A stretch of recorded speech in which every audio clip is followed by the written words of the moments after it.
ఆంధ్ర తెలంగాణకి ఆధార్ కార్డు ఇక్కడే మార్చేది, మెయిన్ హెడ్ ఆఫీస్ ఇక్కడేను. టోటల్ మొత్తం అడ్రస్ చెప్పేది చూడండి, లాస్ట్ వరకు చూడండి.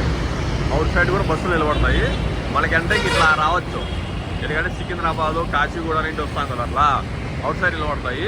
అవుట్ సైడ్ అంటే ఇట్లా రావచ్చు స్ట్రైట్ ఇదే మనకి. ఎందుకంటే ఛాయ్ చూడండి, బాబాయ్ ఛాయ్ అని ఆడ తాగి వెంకటరమణ ఉంది ట్యుటోరియల్స్ అంటే బస్సులు కదని కానీ బుక్ చేసుకోవచ్చు.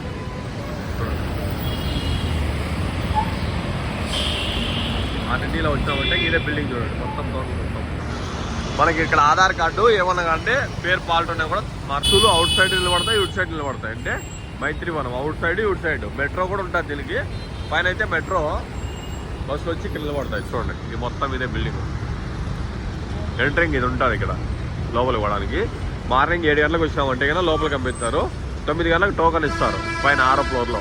గుర్తు పెట్టుకోండి ఇదే బిల్డింగే. చూడండి బయటికి కూడా పోయి ఒకసారి చూపిస్తుంది చూడండి, ఇదే చూడండి బాగా గుర్తు పెట్టుకోండి. ఎందుకంటే కానీ బయట నుంచి అవుటర్స్ కి వచ్చినప్పుడు ఇబ్బంది అవుతుంది. బిల్డింగ్ ఇదే ఉంటుంది చూడండి, మైత్రివనం. బాగా చెట్టు ఉంటుంది పెద్దది, అవుట్ సైడ్ ఇటు సైడ్ ఉంటుంది చూడండి.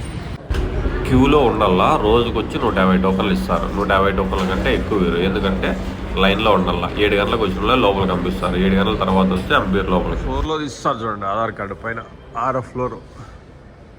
ఎందుకంటే 6వ ఫ్లోర్లో ఉంటుంది. 1 2 3 4 5 6, ఎందుకంటే పైన ఉంటుంది అందరికీ ఆధార్ కార్డు. ఆంధ్ర తెలంగాణకి మనకు పైన తీసేది. 2 రాష్ట్రాలకి ఇది హెడ్ ఆఫీసు. హెడ్ ఆఫీస్ ఎందుకంటే మెయిన్ ఏదైనా మనకు అంటే నేమ్ కానీ ఏదైనా తప్పు అని అనుకో ఆధార్ కార్డులో మొత్తం కలెక్షన్ మొత్తం ఇక్కడే చేస్తారు, బయటికి పోవాల్సిన అవసరం లేదు మనం. ఎందుకంటే కదా ఏరే సాట్కి వాళ్ళకి డబ్బులు ఇవ్వడం వీళ్ళకి డబ్బులు ఇవ్వడం. 6వ ఫ్లోర్లో ఉంటుంది హైదరాబాద్ మైత్రివనం. మైత్రివనం అంటే మన సికింద్రాబాద్ కానీ కాచిగూడ కానీ ఎక్కడ దిగినా కానీ రావచ్చు. ఆధార్ సెంటర్ మార్చేది ఉంటుంది, ఇక్కడే ఉంటుంది చూడండి. ఇదంతా మనకి 6వ ఫ్లోర్ వస్తానే తెలుస్తుంది.